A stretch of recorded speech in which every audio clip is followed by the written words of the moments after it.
Hello friend, let's start the discussion of today's newspaper, starting with a sad news. Earthquake kills over 1000 in East Afghanistan. So yesterday Afghanistan had faced one of the deadliest earthquake in their history. The magnitude of the earthquake was 6.1 and it claimed at least 1000 lives and injured at least 1500 people in Afghanistan. So I am giving you the latest update. Now this is the condition of their destroyed houses due to the deadliest earthquake. A powerful earthquake hit eastern Afghanistan early Wednesday, killing at least 1000 people and injuring an estimated 1500 others. The 6.1 magnitude quake flattened more than 3000 houses and caused widespread damage to public property. We all know that Afghanistan is currently struggling with economy and food, okay, and this earthquake will worsen the condition of the Afghani people. So I am showing the epicenter of the earthquake. So this is the epicenter of the earthquake, okay, near the border of Pakistan. This is the epicenter of earthquake in the coast district of Afghanistan, near in the border of earthquake. So the magnitude, so the wavelength of the earthquake also reached in Pakistan, and the jolt is also felt by the people of India also in the border of Pakistan. It is also felt in India also. Okay. Now I am giving you the latest update.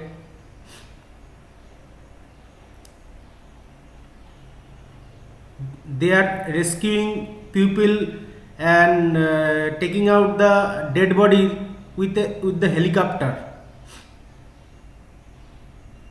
Afghanistan quake kills 30 Pakistani tribal people also. Japan to provide necessary aid for Afghanistan after earthquake. Okay, so Japan is helping them. Now South Korea to provide $1 million in humanitarian aid. Okay, South Korea is also helping them. What about Pakistan and America? Pakistan sent aid to quake hit neighbor. Very good, very good. Pakistan is sending aid. 1 billion Afghanis allocated to help victim. Okay. Now look at this news. US not aware of assistance request from Taliban after quake, expect talks ahead. So this is the condition of United States. They are saying that they are not aware of that Afghanistan is seeking assistance from the world leaders. This is the condition of United States. Okay, India is continuously helping Afghanistan. Even Pakistan is also helping them. South Korea, Japan is also helping them. And look at the condition of United States. So they are digging out the dead bodies from a broken, destroyed home. Now our Prime Minister also expressed his condolence through this tweet. Okay, so this is the current condition of Afghanistan. Okay, move to next topic.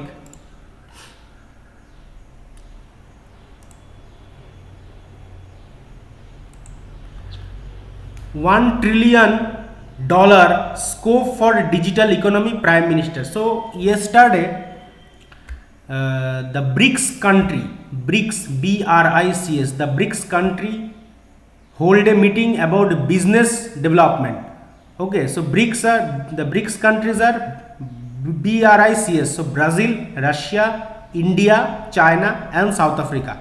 These 5 countries founded Brics organization. Okay, so several times the leaders of these 5 countries met with each other and discuss about various important issues. Like couple of weeks ago, the national security advisors of all the Brics country met together and discussed various global issues like Russia-Ukraine war, Afghanistan. Okay, then couple of weeks earlier, the external affairs ministers of the Brics country met with each other virtually and they also discussed various things.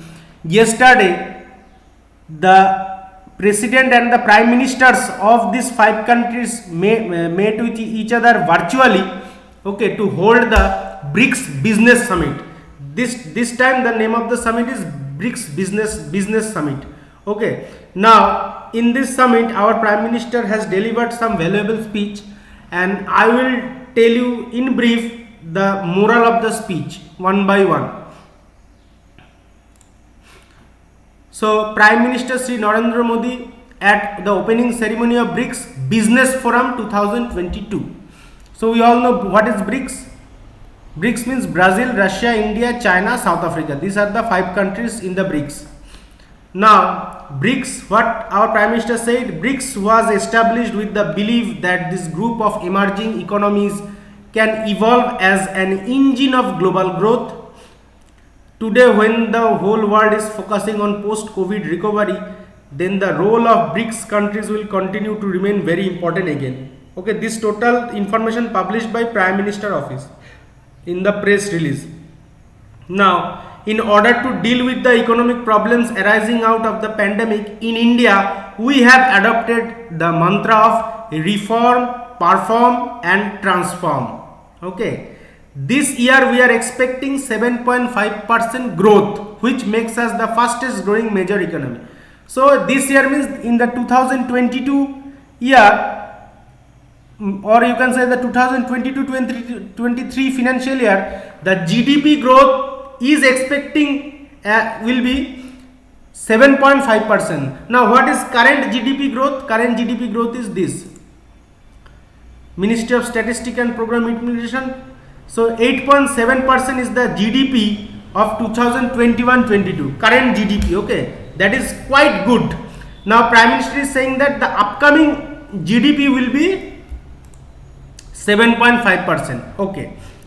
So transformative changes are taking place in every sector in the emerging new India. Now again he told about several various important issues like we have made innovation friendly policies in many areas. In which areas? Like space. So innovation friendly policy on space, blue economy, green hydrogen, clean energy, drones, geospatial data. Now what actually India achieved in this field? First is space. So couple of days earlier a private organization named InSpace, a private organization, the name of the organization is InSpace, introduced in the space exploration of our country.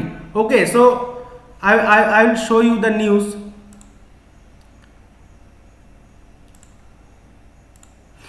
InSpace explained what it means to the future of space exploration. So until today only ISRO is involved in space exploration, but from now InSpace, a private organization, is also will involve in the space exploration. Okay, so privatization of space, India opens space sector for private companies. Okay, so this is the development of space sector. They bring more investment, more new technology. Okay, next sector is blue economy. What is blue economy? Blue means water. So sustainable use of ocean resources for development. So we are using ocean resources for our economic development, but to use in a sustainable ways, or you can say eco-friendly ways. Okay, so what is the definition of blue economy? I am telling you,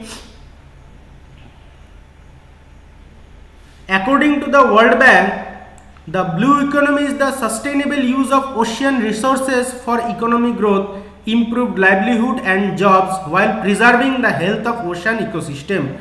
That is blue economy. Then he told about green hydrogen. So green hydrogen, what is the use of hydrogen? Hydrogen is used as a replacement of fuel, or you can say replacement of petrol or diesel. Okay, so hydrogen can be used as a fuel in automobile. Okay, so what about green hydrogen? There are several types of hydrogen, like blue hydrogen, like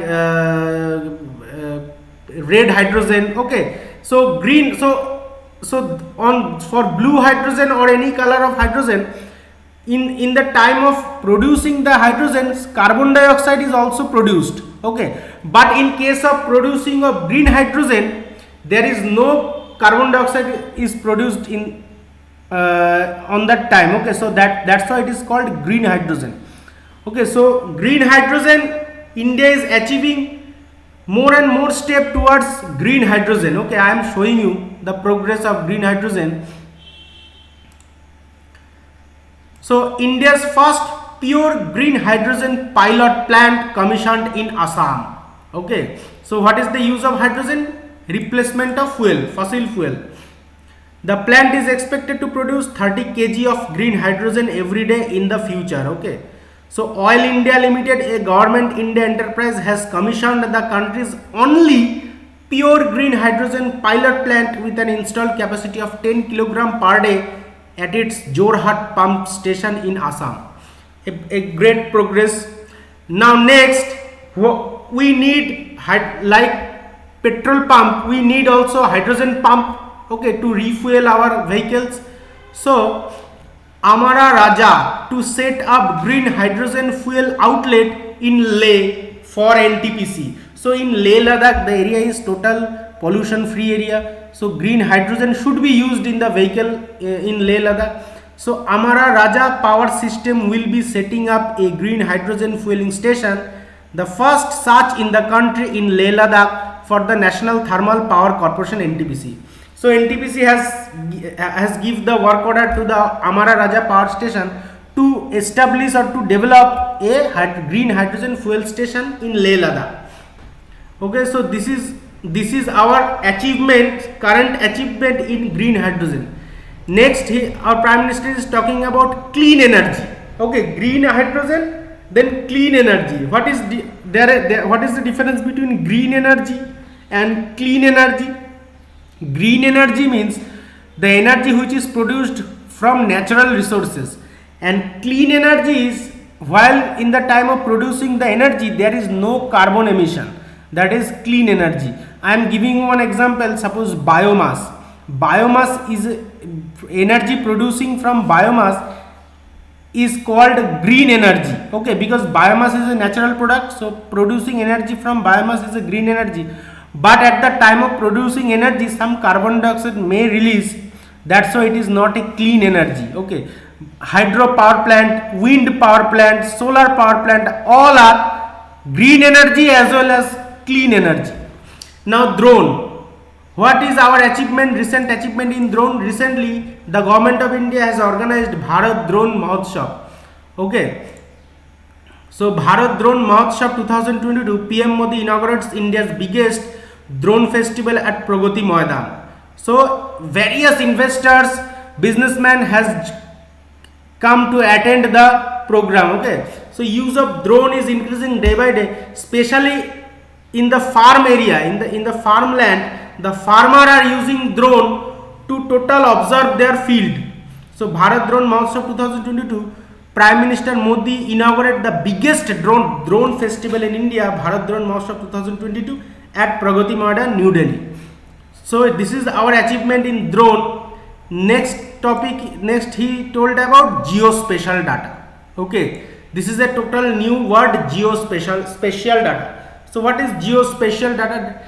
Data means information. So information about a object or an object located on the surface of earth, that is called geospatial data. Okay, so geospatial data is a data of any object. The object may be static, the object may be moving. Okay, so I will show you the definition of geospatial data. This is geospatial data. So geospatial data is data about object, event or phenomena that have a location on the surface of earth. The location may be static in the short time, example the location of a road, an earthquake event, children living in property, or dynamic, a moving vehicle or pedestrian.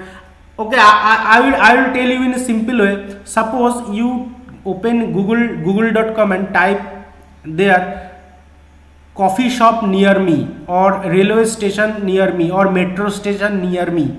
Okay, so at the instant the Google will show you the respective results. Okay, so that is geospatial data.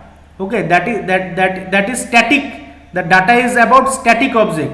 Now you search in Google that location of the train, location of the bus. So that is data related to moving object. So that is geospatial data. The spread of an infectious disease. Spread of an infectious disease also a dynamic geospatial data. Geospatial data combines location informally, usually coordinates on the earth, attribute information, the characteristic of the object, event or phenomena concerned, and often also temporal information, the time or lifespan at which the location attribute exists. So by explore the total geospatial data, an investor will take his decision to invest in the company or not. Okay, so geospatial data is very important. So this is the thing. Next, our Prime Minister told that there are more than 100 unicorn in over 70,000 startup in India, and their number continues to grow. So 100 unicorn. I have several times I have told you about unicorn. I will tell you again what is unicorn. Unicorns are a startup, nothing but a startup. Okay. So unicorn and startup, unicorn is a business term to define a startup with a valuation of 1 billion. So when a startup reach the valuation over 1 billion, then the startup is called as unicorn. Okay, so when you open a company, that is a startup, and gradually it grows, and when it achieve 1 billion valuation, then it will be called a unicorn. Okay, now I will give you some unicorn startup in India in 2021.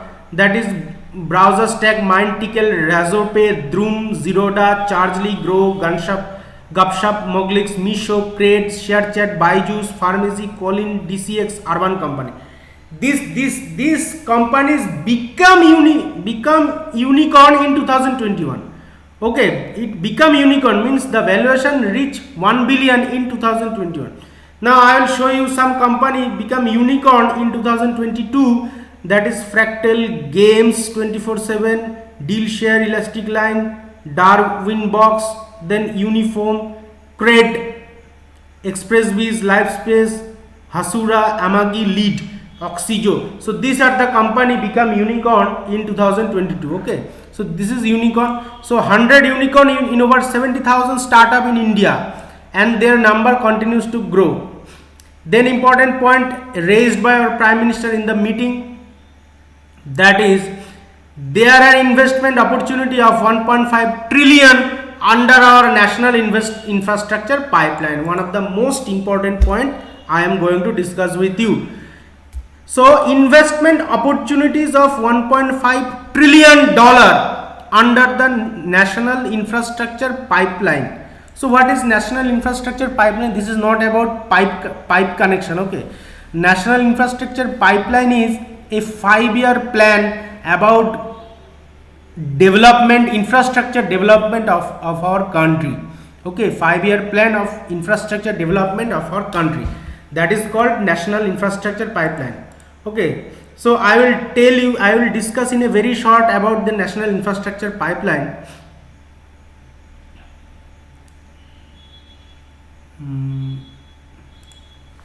So this is national infrastructure pipeline. This total page is designed by the Ministry of Finance, Government of India. Okay, so I will tell you only the important points.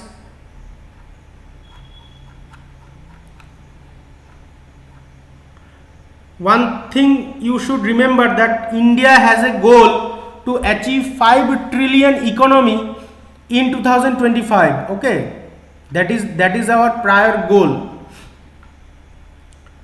So look at the chart. Okay, so the orange color is for India. So this is the growth of GDP. So we are growing day by day. Okay, and the growth rate has crossed the growth rate of United States, and it is gradually will touch the growth rate of China also. Okay, and this red color is representing Germany. Red color representing Germany, orange color representing India, yellow color United States, and red color China. Now annual average growth rate 2021-30. From this graph you can see the annual average growth rate of India is highest.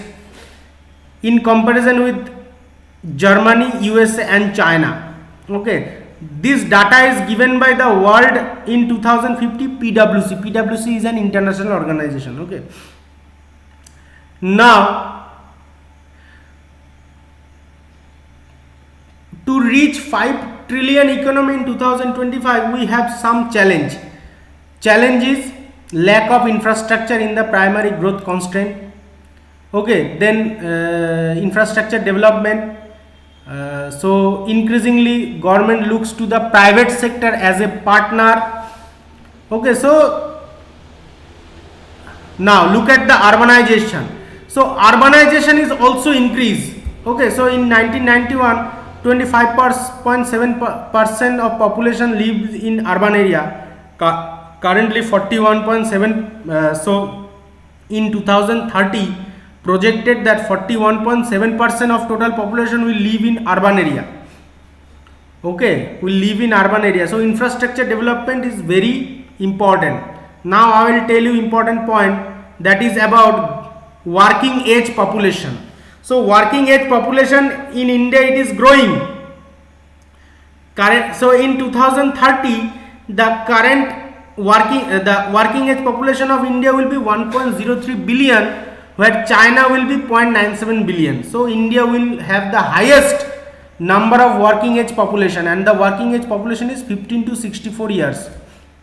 Okay, then important point about this survey report is,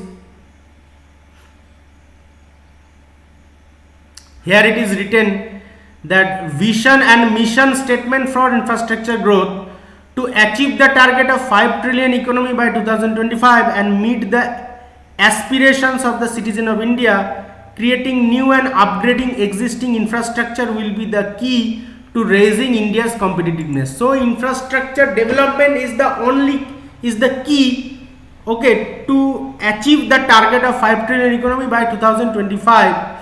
Now we have vision, we have mission. So mission is develop a 5-year plan of infrastructure development, facilitate design, delivery, maintenance of public infrastructure, facilitate general sector reform, push India up in global ranking and public infrastructure. Okay, then infrastructure vision 2025, affordable and clean energy, convenient and efficient transportation and logistics, housing and water supply for all, digital service access for all, quality education, doubling farmers' income, good health and well-being, sustainable and smart cities. Now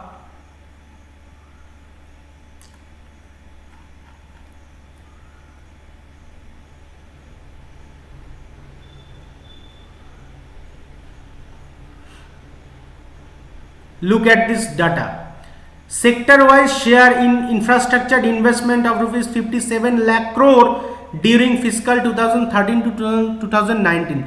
So during 2013 to 19, in these 6 years, the government of India as well as state government as well as private companies all together, total investment was 57 lakh crore. 57 lakh crore investment in the 6 years 2013 to 19, and out of this 31% investment in power, then road and bridge, railways, port, urban, telecommunication, irrigation, airport and other, maximum in power sector. So total 6-year investment is 57 lakh crore. Now the next 5 year means from 2020 to 2025, what is the amount of investment target? Double, nearly double. I will show you.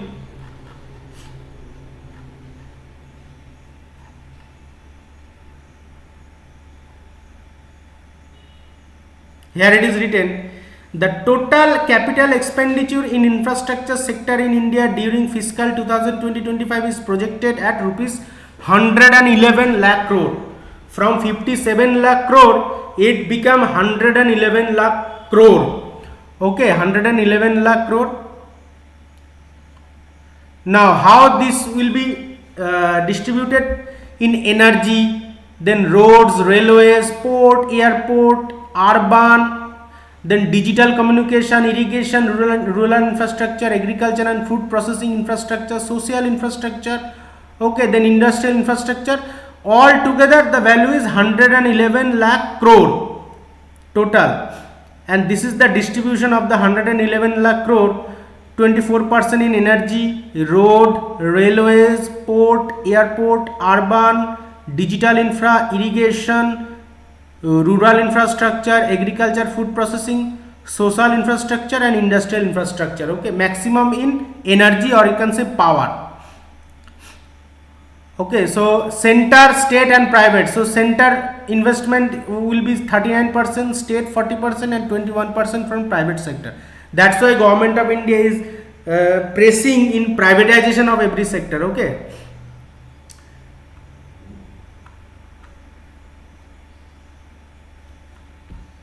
So this is about our infrastructure pipeline. So this is our national infrastructure pipeline, a total plan, 5-year plan, in which there is a investment opportunities of 1.5 trillion dollar. Okay, and that is the news also. 1 trillion scope for digital economy. Okay. Next is, okay, here it is written, the value of India digital economy will reach 1 trillion dollar by 2025. So our target is 5 trillion economy, total economy in 2025, out of which 1 trillion economy in digital transaction only in 2025. Okay, so these are the important point raised by our Prime Minister in the occasion. Okay, in the Brics meeting.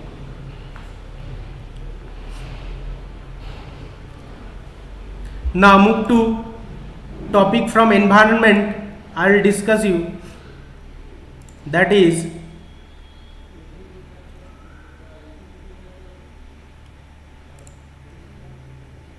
four new corals recorded from Indian waters. Okay, so India has coral reserve, like Australia. India has our coral reserve. Okay, so the scientist has found 4 new coral species. Okay, and I will discuss the topic. So new coral species, sorry, here it is written. So this is the new coral species. Okay, and the name of the coral species is azooxanthellae corals. Scientists have recorded 4 species of corals for the first time from Indian waters. This new species of azooxanthellae corals have found from the waters of the Andaman and Nicobar Island. So what is their location? They are deep sea representative, with majority of species being reported from depth between 200 meter and 1000 meter. They are also reported from shallow water also. Okay, now I will show you coral reefs in India. So these are the coral reefs: Gulf of Kutch, then Mumbai Goa coast, then Lakshadweep Island, Gulf of Mannar, then Park Strait and Andaman and Nicobar Island. These are the coral reserve of our country. But only Lakshadweep Island has atoll reef, and rest others have fringing reef. So there are 3 types of coral reef. One is fringing reef, one is atoll reef, and another is barrier reef that is found in Australia. Okay, now I will tell you what is fringing, what is atoll and what is barrier. I will show you one photo. So this is fringing reef. Fringing reef is, it will form a boundary, near the coastline. Okay, so this is the coastline and this is the boundary. It will cover the island with a boundary, that is fringing reef. Continuous boundary reef. Then one is atoll reef. Atoll reef is this type of reef. Okay, in between the reef there is a water body. That is atoll reef. And another is barrier reef. Barrier reef is such type of reef which is displaced by natural water body. Okay, which is displaced by natural, means in between two it is displaced,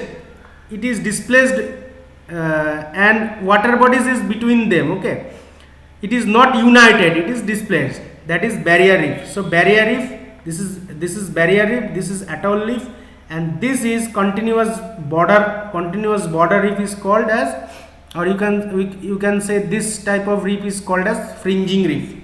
So this type of reef. So fringing reef and atoll reef are found in India. Lakshadweep is famous for fringing reef. A related news I want to show you, that is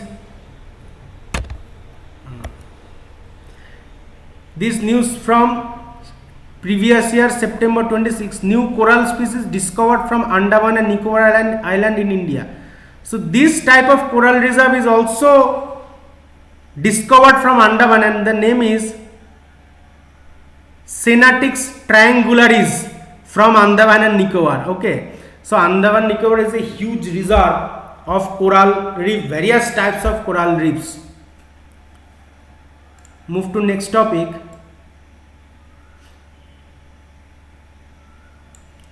Another environmental related news is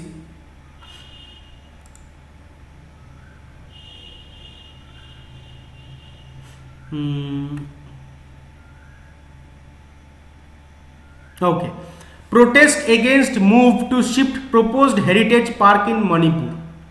So there is a lake, famous lake, we all heard about the lake. The name of the lake is Loktak Lake, that is situated in Manipur, and there is a national park on the lake and also called as a floating national park. There is the only one floating national park on the whole world. Okay, and this news about that floating national park, and the name of the floating national park is Keibul Lamjao National Park, floating national park on the Loktak Lake. Okay, so I will show you the news. So protest against move to shift heritage park site in Manipur. State BJP-led government had announced that a heritage park would be created near the Keibul Lamjao National Park in Bishnupur district.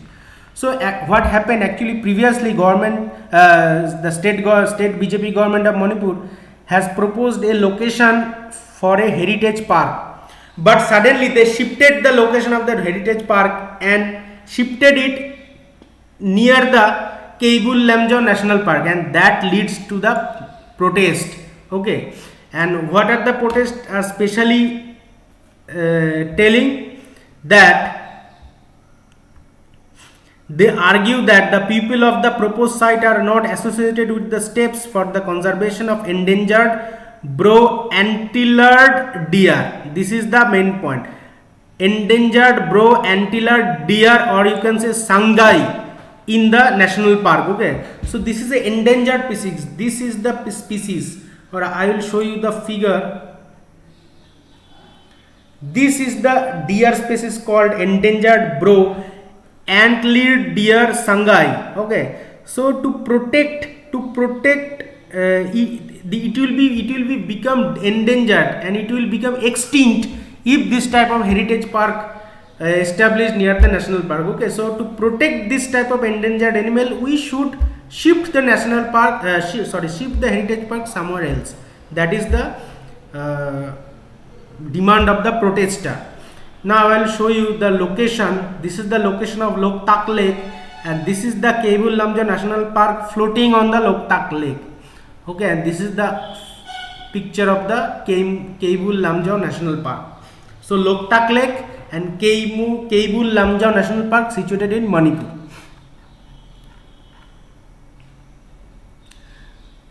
Next important topic,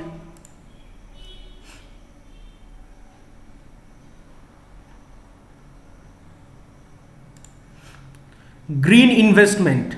What they are saying, $223 billion the investment India will need to meet its goal to wind and solar capacity installation by 2030, according to a new report by research company Bloomberg NEF. So Bloomberg NEF is a research company. They publish a report and they are saying that India need $223 billion investment to meet the goal set by government to achieve wind and solar capacity installation by 2030.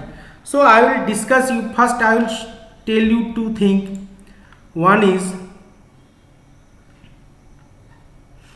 COP21 and another is COP26. So COP means Conference of Parties So it is a biggest conference of parties across world where the leaders of the parties meet annually and they discuss about various environmental issue and sustainable development of economy. Sustainable development means eco-friendly development.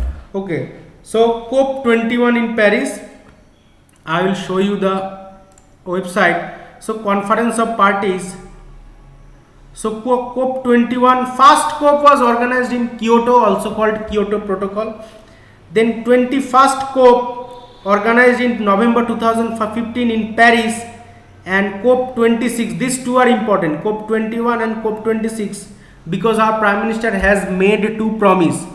So in COP21, our Prime Minister made a promise that India had committed to achieving 40% of its installed electricity capacity from non-fossil energy sources by 2030. The country has achieved this target in November 2020 itself. So what our Prime Minister promised in the COP21 in 2015 in Paris, that we will achieve renewable energy, or you can say non-fossil energy, about 40% of our installed electricity capacity, not the total electric consumption, 40% of total electric consumption, not. We have our installed electricity capacity. Okay, so our target is to achieve 40% of the installed electricity capacity by 2030. 40% in renewable energy or for non-fossil fuel energy. So to achieve 40% of its installed electricity capacity from non-fossil energy sources by 2030. So we have our already installed non-fossil fuel electricity. Okay, means we have already installed solar panel, we have already installed hydropower panel, hydropower station, we have already installed wind power station. Okay, so this is our total installed capacity, but we are not achieving 100% of the installed capacity. So our target is currently that we will achieve 40% of the installed capacity of non-fossil fuel by 2030. This is our first target. So first install the renewable energy plant, then 40% should have to be generated by 2030. That is the target promised, set by our Prime Minister.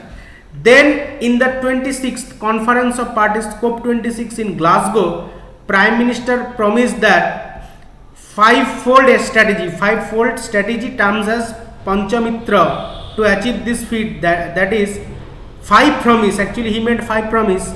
India will get its non-fossil energy capacity to 500 gigawatt by 2030.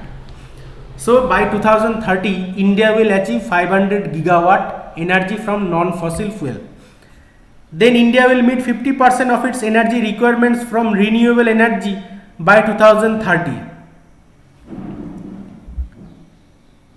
So India will meet 50% of its energy requirement from renewable energy by 2013. That is a big promise. Okay. Then India will reduce the total projected carbon emission by 1 billion tons from now onwards till 2030.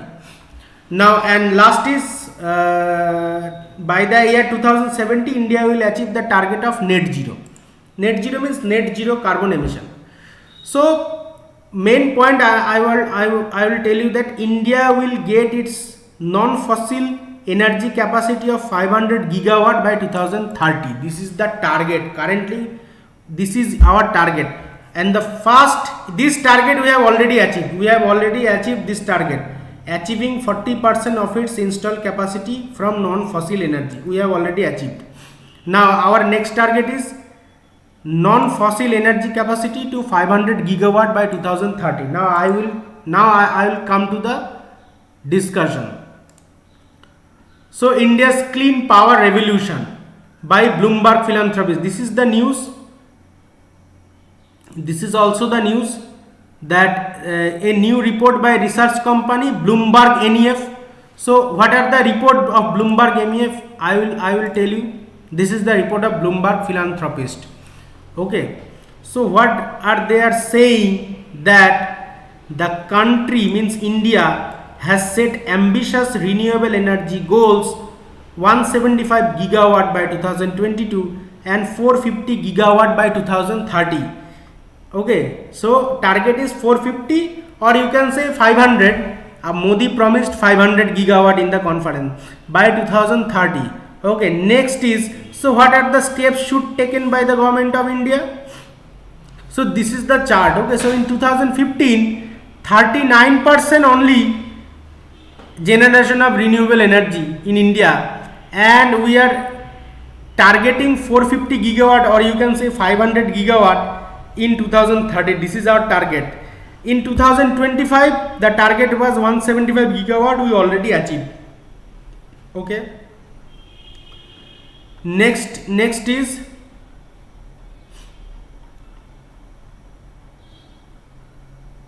so this is the electric consumption has risen every year. So in 2010 electric consumption was 851 terawatt hour, but in 2019 the consumption was 1285 terawatt hour. So increased combined annual growth rate is 4.7%. Next is,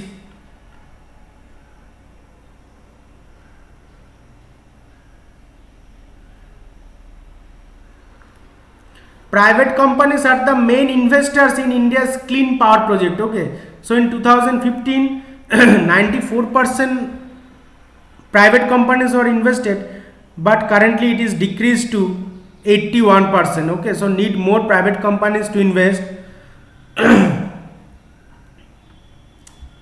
Next is, look at the India become the most attractive emerging market for clean energy investment.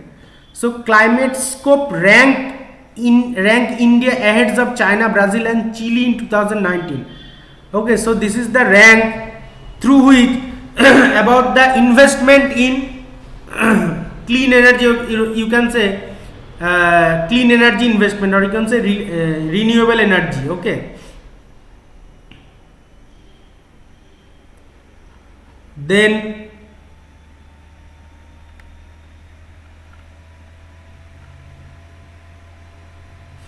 India is the world's largest renewable auctions market. Okay, the auctions market awarded. So India awarded 89 auctions to the companies.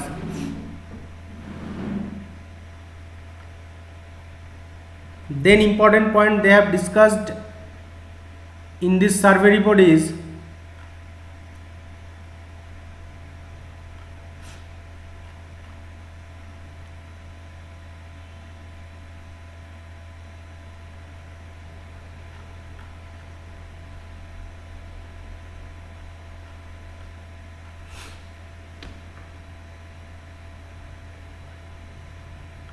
here the minister also saying that India pledged in Paris means COP21 that by 2030 40% of our installed capacity will be from non-fossil fuel based resources.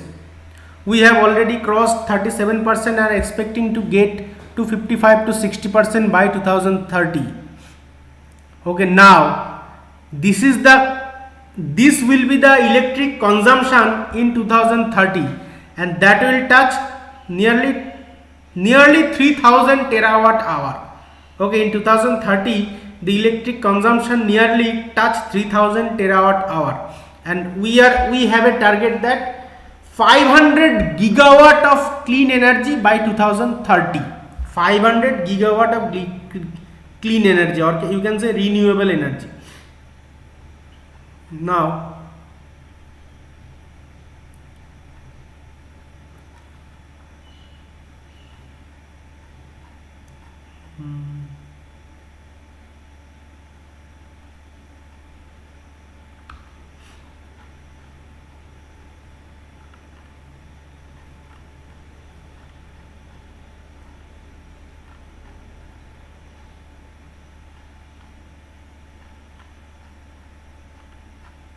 lots of information.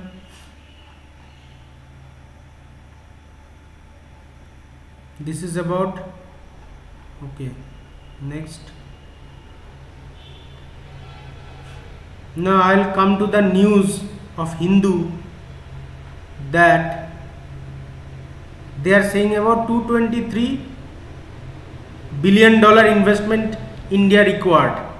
The Hindu was saying, here it is written, the next decade of India's power sector transformation by the numbers.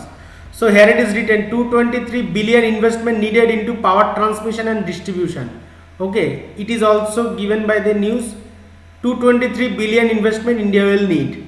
Now the target is, first target we have already achieved 40%, achieving 40% of installed capacity. Next target is 500 gigawatt in 2030, and the ultimate target is total zero emission of carbon by 2070. These are the target.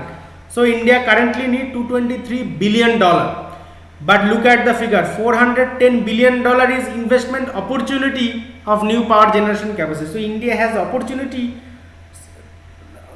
that investors will invest nearly $400 billion.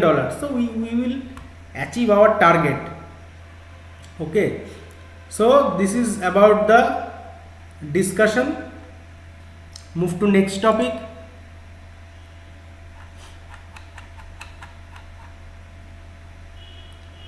Okay, that is Australia says LAC assault was a warning. LAC means line of actual control. So Australian Deputy Prime Minister as well as Defence Ministers yesterday came to India, and he will going to have a meeting with our Defence Minister Rajnath Singh as well as our External Affairs Minister S. Jaishankar. Okay. So in front of the media, the Australian Deputy Prime Minister says that recently China and India has an issue in the LAC line of actual control. So he is saying that LAC assault by Chinese army was a warning for every country, for Australia also, for India, for every country. China is a border threat. Okay, this is he want to say. Now I will show you his total plan in India. Australian Deputy Prime Minister arrives in India, hails New Delhi as Canberra's top tier partner. So Australia and India are very old partner. India is purchasing uranium from Australia. Okay, uranium to produce nuclear bomb, nuclear energy. So top tier partner and close friend. So he is Deputy Prime Minister and Defence Ministers of Australia. Okay, so we'll hold a bilateral meeting with Indian Defence Minister Rajnath Singh to enhance defence and security cooperation between countries. Okay, then would also meet with External Affairs Minister S. Jaishankar along with engaging in national security and defence policymaker and personnel. Okay, so this is his program. First he will meet with Rajnath Singh, then he will meet with S. Jaishankar. Now I will tell you the trade relation between India and Australia, because that is very important. In the April month, India and Australia has signed a memorandum of understanding about trade, and that is one of the biggest success for India as well as Australia. Now I will discuss that. That is called India-Australia Free Trade Agreement. Okay, I will show you the Free Trade Agreement of India and Australia. So India-Australia Free Trade Deal signed on Saturday 2nd April 2022. Okay, virtually. So Economic Cooperation and Trade Agreement, India-Australia Economic Cooperation of Trade Agreement virtual signing ceremony by Piyush Goyal, Commerce Minister Piyush Goyal. So what are the benefit of this free trade agreement? Means there will no import duty on the product of the both countries. Okay, that is the main funda. Now I will tell you the product. I will tell you about the discussion. All about India-Australia economic cooperation and trade. First I will show you a picture. This is the picture. So India-Australia signed historic economic cooperation and trade agreement. Benefit to pharma sector, then benefit to textile sector, benefit to leather and footwear sector, potential gain in service trade, then promoting Maitri and mateship, then immediate duty free access to following labor intensive sector. Okay, immediate duty free like most textile, agriculture, fish product, leather, footwear, furniture, jewelry, machinery, electrical good, railway wagon, selected pharmaceutical products, medical furniture, benefit to engineering product, and benefit to gems and jewelry. Okay, so this product will be duty free in Australia, means the Australian will purchase this product in a low cost. Okay, so India can spread its product in Australia also. Similarly duty free in Indian government also free the cut the import duty on the Australian product also in similar way. Okay, so according to government estimate, trade in goods is likely to almost double to 50 billion in 5 years. Currently nearly 25 billion is the trade value, and in 5 years it will touch 50 billion. Okay, now India-Australia Free Trade Agreement, officially called in Australia-India Economic Cooperation and Trade Agreement, is the first trade agreement signed by India with developed economy after more than a decade. Now come to the main point.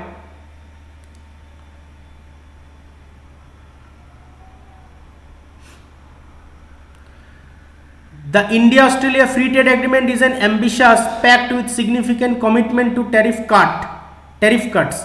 Australia will provide zero duty market access for 96.5% value of Indian export. Okay, 98% of tariff lines on the first day of implementation of the agreement. Now, which kind of products? Several labor incentive sectors. Okay, most textiles and apparel, few agricultural, fish product, leather, footwear, furniture, sport goods, jewelry, engineering goods, and selected pharmaceuticals, medical device. Tariffs on the remaining 113 tariff lines amounting to 3.5% of India's export will be phased out in 5 years. So currently 95% product will just duty free, and the remaining product will be gradually become duty free in the next 5 years. Now similarly 85% of Australian product also become duty free, and it will reach 91% in the next 10 years. Okay, so what are the Australian product? Like avocado, onion, cherries, shelled, pistachios, macadamias, cashews in shell, blueberry, raspberry, blackberry. Okay, and currants. Tariff will be eliminated over the next few years. Import duty will also be slashed on Australian wines, though not eliminated. Okay, so these are the now in science and technology.